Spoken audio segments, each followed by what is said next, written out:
work with and coach lots of medical and professionals, lots of data Science. scientists, lots of scientists themselves. What do you see they miss with their audience? Well, the thing I focus with them on most, and there's quite a few things that they need to adjust to be that memorable, engaging presenter and the person that people want to listen to. But the thing they miss the most is who their audience is and what they care about. And what I'll typically say is, tell me about your audience. So, for those of you out there, think about what I'm saying. Tell me about your audience. How would you answer that question? Here's what I hear. They typically tell me the name and what I call the three R's. They tell me the name of the person, they tell me their role, their responsibilities, and their reputation. And sometimes I don't even get the reputation. So they give me their name, and remember the three R's, their role, responsibilities, and reputation. I have said to them, tell me about your audience. I didn't say, who are they and what do they do? I didn't ask for their resume. The resume doesn't get your audience engaged with them. What you need to do is understand what's important to them. What are they interested in? What do they need from you? Because they don't need everything from you, they need specific things from you. So that's typically where I start.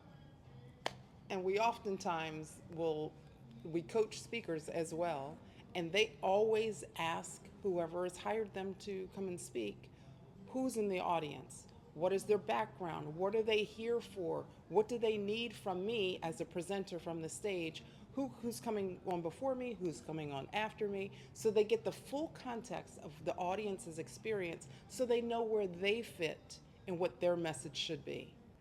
Wendy has a question that she always encourages us when we're coaching to ask, and it's using the word dine. What's the question that you encourage us to ask our coachees?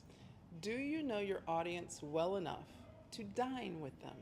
Interesting question, isn't it? She's not actually talking about having a meal. We're going to use the word dine and break it up into four parts. Each letter is going to represent a different part.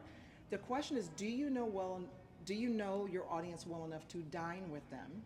The D is desire. Do you know what they desire out of your presentation? What is it that they want? What do they expect to hear from you?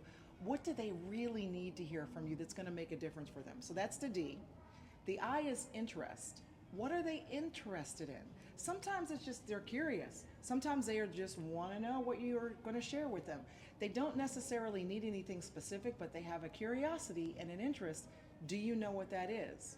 The N is need. Sometimes in business, your audience needs very specific information. And what they need from you, business and medical professionals, is they need the business implications Yes. of the scientific research and findings that you're presenting to them. They don't really care about the p-values. They don't really care about the exclusion criteria. What they need to know are the results, your analysis of those results, and what are the business implications. So that's the N, the need. And then the E are the expectations. You need to know what they expect of you in terms of the content as well as how you're planning to present it to them. How do they want to hear it? Do they want to hear the conclusion first and then hear a lot of the details? Would they prefer to hear the details first and then hear the big conclusion? Do they want to hear it in a presentation format? Would they rather have a one-on-one conversation? Would they rather bring a group of people and hear it? What are they expecting from you? Not just content-wise, but delivery-wise. So the question again is, do you know your audience well enough to dine with them? Do you know your audience well enough to dine with them?